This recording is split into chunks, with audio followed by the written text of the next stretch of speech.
Hi everyone, good morning. This is Dan. Welcome to Engelgeist. For those of you that are new, welcome. For those of you that are returning, welcome back. For those of you that support me over on Patreon, thank you so very much for your subscriptions. This is a all signs collective reading. It is broad spectrum, so I speak in broad terms. You have to figure out if and where this reading fits in your life, if at all. If it doesn't fit, that's okay. It doesn't mean that you're on a broken. It just means that you're working on something different at this time. This is the weekly reading, so it is for Sunday, starting on Sunday, July 24th through the 30th.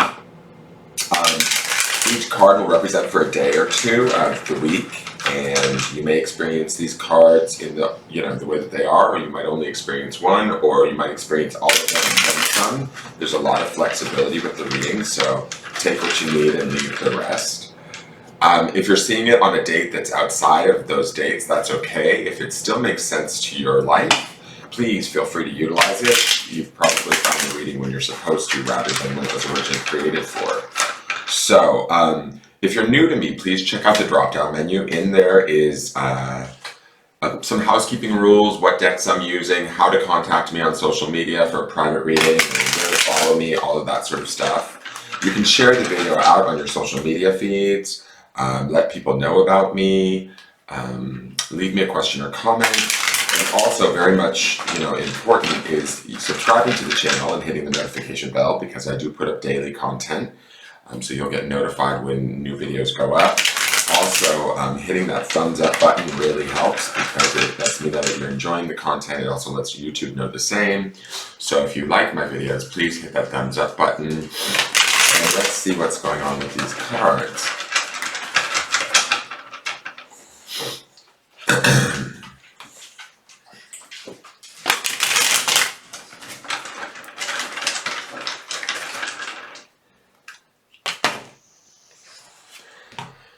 Okay, so our first card for the week is the Nine of Wands, and this is, God, I can't even read. Resilience, caution, and defense. So the Nine of Wands is traditionally pictured by a man that is, he's wounded, like he's back from battle, right? And he's standing behind 9 wands. For me, this card is about sort of taking hard lessons and like assimilating them or making them into wisdom or knowledge. Nines are about, personal sort of endings or coming to terms with a situation in a way that kind of suits us, where we personally can sum it all up and be okay with sort of maybe whatever we've learned. Wands is that element of fire. It's about taking action. It's also about the spirit, right?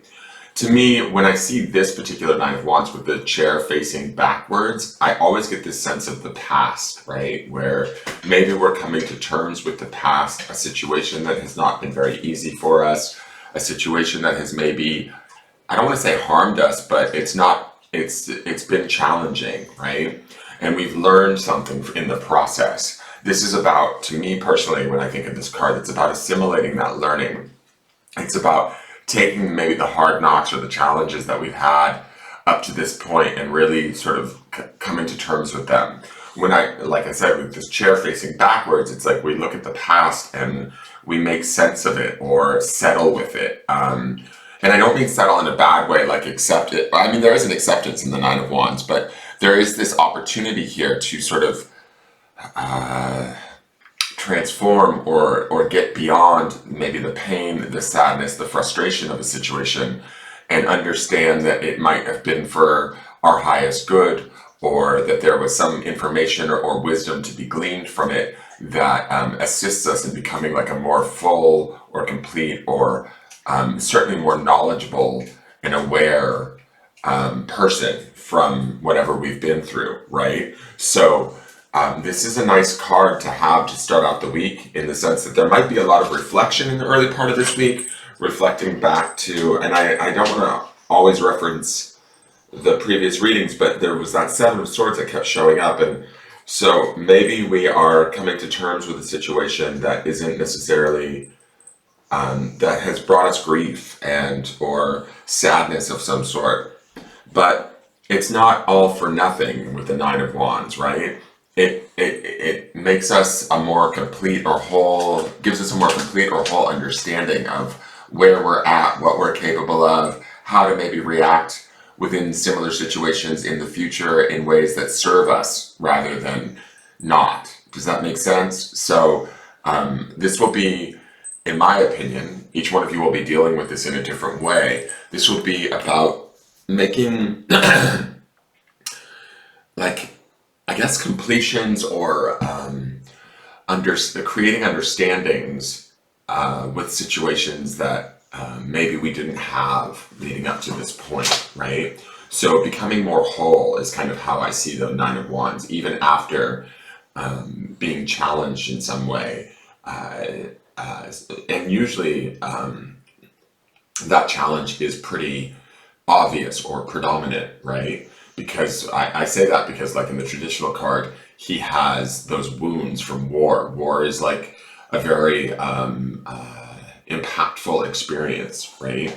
And so but to me, there's an ease to this particular card in this particular deck with this chair here, where it says that we can just sort of rest, look back, reflect, and then assimilate the knowledge to our advantage and use it to become more at ease, more at peace. So the midweek card is the world, and this is harmony, fulfillment, and completion. So when I talk about the completions in the Nine of Wands, right, where we're talking about personal completions or personal understanding and awareness, the world is major arcana energy, right? So the midweek, to me, this would be like, okay, so the Ten of Wands would be about the next step, which would be everything kind of completing within the situation, being able to let go, right? But the world is about the completions and endings or coming full circle, right? But on a bigger, grander scale. I feel like, to be honest, with these two cards, without seeing the third card for this week, I feel like the midweek is about us settling into whatever it is we have learned and seeing maybe our experience, our day-to-day life, how we fit into the world or into our situations quite differently in a very positive way. And it should be, with the world in the center, quite impactful, obvious, powerful, right? The world is the end of the major arcana of the journey of the Fool. And it's always, not only is it the end, but it's also the beginning of the next Fool's journey, right? You then cycle back through the major arcana cards. So when I see this, it feels like this is about, not only do we come to personal terms in the early part of the week, we settle in and celebrate and align with that, with our environment, with the people around us, with the things that are going on within the world. You know, it can be even that obvious, like on a global scale. Any sort of discord or challenge that we've been facing, we kind of have come to an understanding and an awareness that enables us to be celebratory again, victorious, wiser, right? The world is also about having learned the knowledge of the Fool's journey along the way. And so, and I love that this is a globe here, right? Obviously depicting the world, but there's like with globes, you always associate them with, like, say, libraries or wisdom. So to me, there is this opportunity here to see the bigger picture, to understand the bigger picture, and to be complete or okay with that picture, and to use that picture to our advantage, right? To use it to our own success, to understand it in a more complete and whole way, in a very profound way too, because this is major arcana energy. We should be able to be excited potentially for the new chapters that are about to begin, and to be able to look back on the previous chapters or the previous situations that we've been in, and have gratitude for them, understanding for them, acknowledgement for them, and be in harmony with them, right? Because harmony is part of this card, right? One of the descriptive words on this card is harmony. So finding our position in our day-to-day in a way that enables us to feel complete, feel solid, and feel ready for sort of the next, right? Now let's look at the end of the week card. The end of the week card is the Eight of Cups. This is weariness, restlessness, and away. So, what is this? It's like a clock. I see that, but I can't understand what that is that's sort of holding it. A really strange design. It feels somewhat tortured. The Eight of Cups, Cups is about the emotions, right? Eights to me are about sort of balance, and maintaining balance and finding sort of balance within a situation.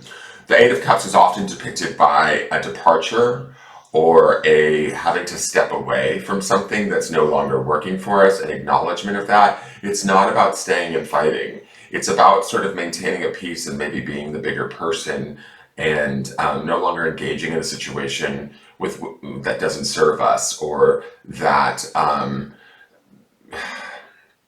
that we can't kind of do anymore, right? Or we can't sort of engage with it in the ways that we used to. And I think that some of this, at least how this reading is going, I think that some of the previous cards have taught us that maybe we can't engage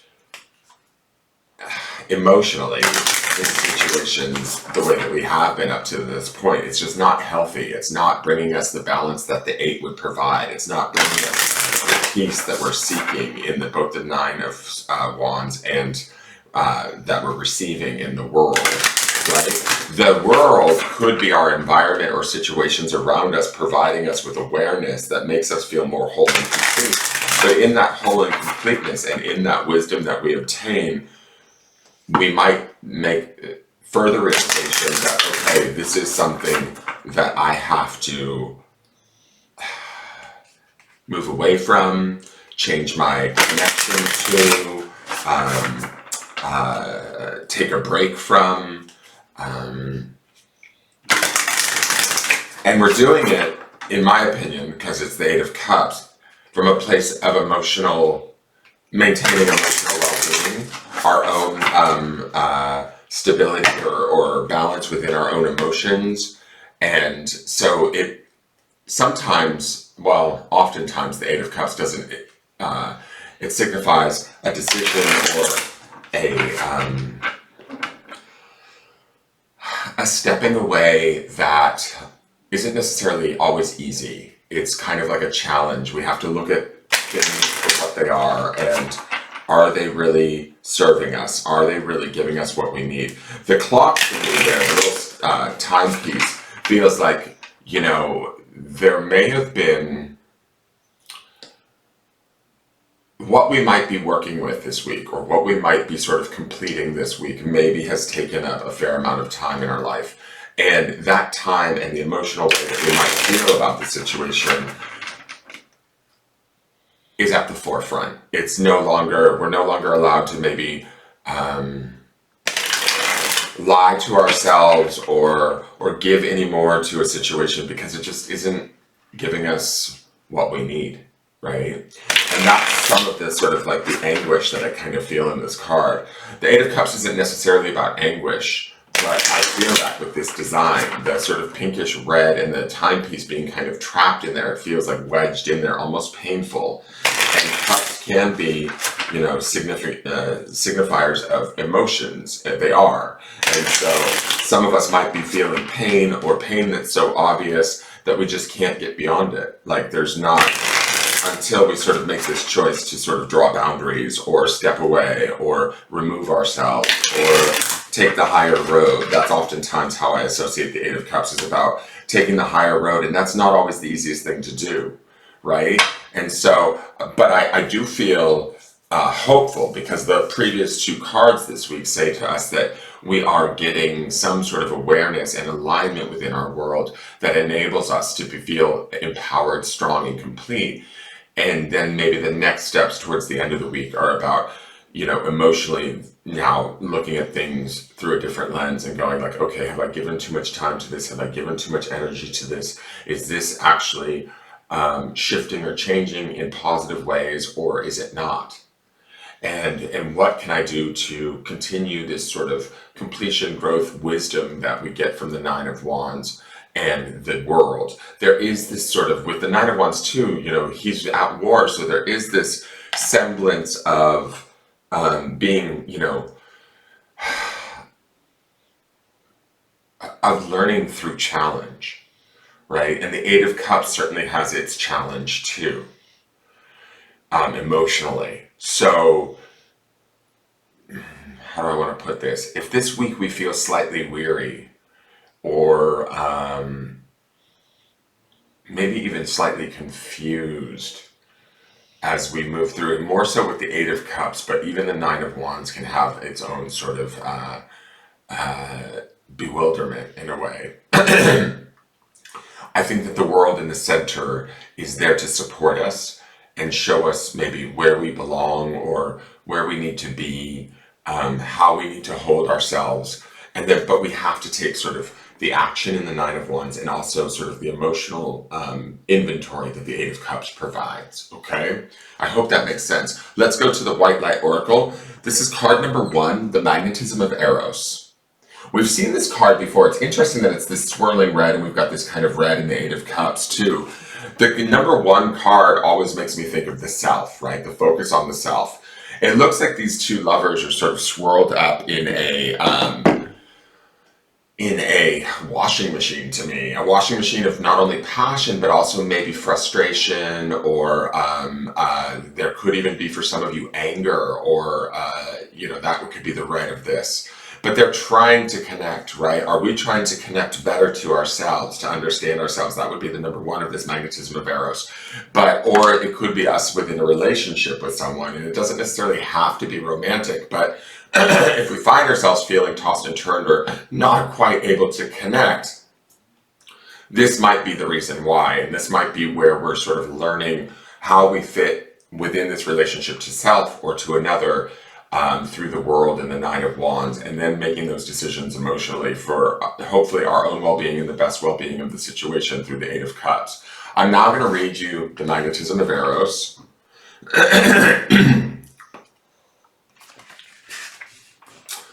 Trust in what your heart yearns for without concern about how it will manifest. Take steps towards that which moves your heart. Reach out for what your soul wants and needs. Allow yourself to be vulnerable, for only then can you be truly held. That which appears out of reach or unavailable to you is closer than you realize.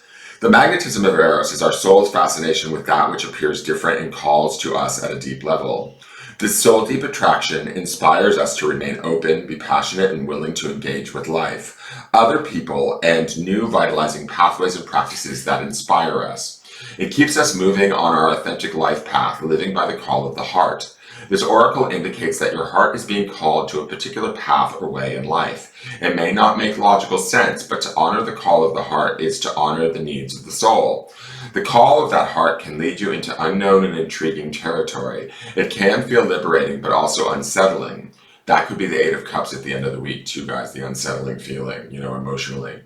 As you let go of known worlds and reach for the unfamiliar. And that would be let go, would be the Eight of Cups too.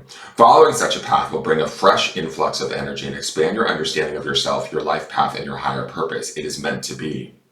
Eros is a Greek word for love. On a spiritual level, Eros is our passionate, open, engaged love for life. When we experience Eros, we are ready to embrace our journey. It is an affirmation of life. Its opposite is the destructive drive known as Thanatos, which is the drive behind our undermining, self-defeating, and self-harming behaviors. We may engage in such negative behaviors in a misguided attempt to heal ourselves or to make ourselves feel better. When we act negatively, despite our best intentions to be positive, part of us is trying to tell a story that is yet to be fully heard. Until that story is heard, we cannot let it go. We get stuck in a negative loop. To resolve the negative Thanatos drive within us and in our world, we need Eros. We need to embrace life, including our negative experiences. Guys, that's the Nine of Wands. By acknowledging and healing our suffering, we can find the courage and wisdom to live more fully. The challenge and gift of Eros leads us into our vulnerability. That would be also the Nine of Wands and the Eight of Cups. From there, we can also recognize our strength and dignity. We become able to let go and heal. This oracle message that life has particular gifts to share with you.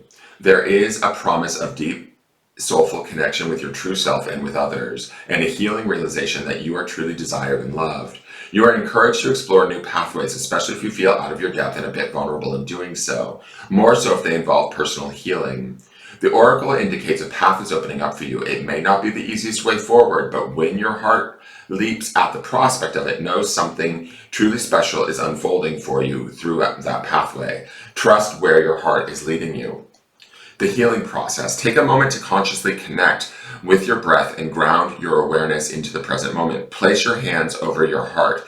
Can you connect with what it is to feel vulnerable, to have needs? This may be easy or difficult for you to acknowledge. Whatever you experience is absolutely fine. To feel vulnerable, to need to be loved, heard, held, and seen, for example, is acceptable and essential to your human journey. As you connect with your heart, imagine, feel, or intend that a beautiful white light is shining from afar. It loves you and is reaching out to reassure, comfort, and protect you. If you can, allow it to truly hold you. Relax into its embrace and imagine the light wrapping itself around you like a loving cloak. As you do this, you may sense your heart and mind letting go of a tension you didn't realize you had been holding. You may sense that this white light is in your heart, reaching for you always from deep within. Rest in this awareness for as long as feels best for you. You've completed your healing process. There's definitely a faith that's taking place within us this week, I think. And I think that we're supported in that faith, or, through the World card. And it may be challenging. It may not, like the magnetism of Eros says, this may not be the most clear path or easy. Will you stop? There's nothing going on, babe. Clear path or easy path. But it's kind of like the path of the heart, right? And so as things swirl around, we may need to be in faith that we are doing the right thing. And we may need to be in reflection and looking at what things have taught us and how they've taught us and what have we learned. And from there, make our decisions as we move through this. It also, I'm going to say this, it all feels very... Stop! Oh my God. He's just so fucking extra, this dog. Hold on 1 second. What are you barking at? What are you barking at? There's nothing going on. The sun is coming up. There's nobody out here. There's nobody out here. Why are you barking?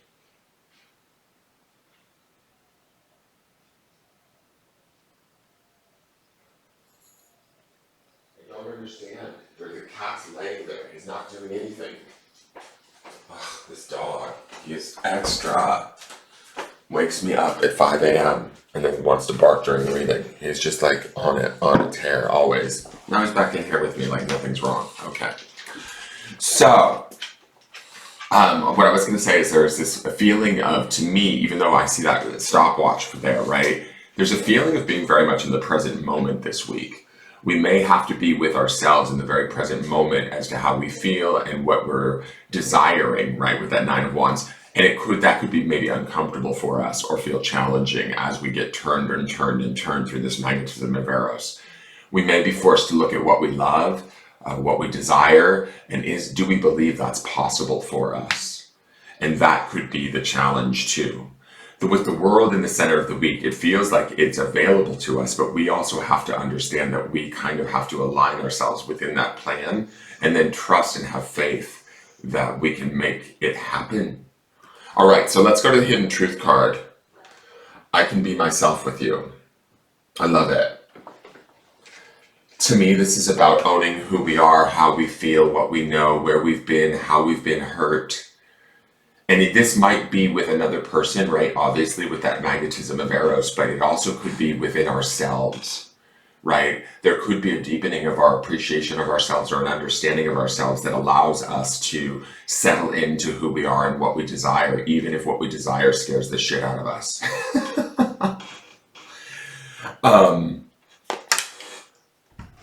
How do I want to say this? Like, peel back the layers this week and come at yourself. I'm going to get emotional.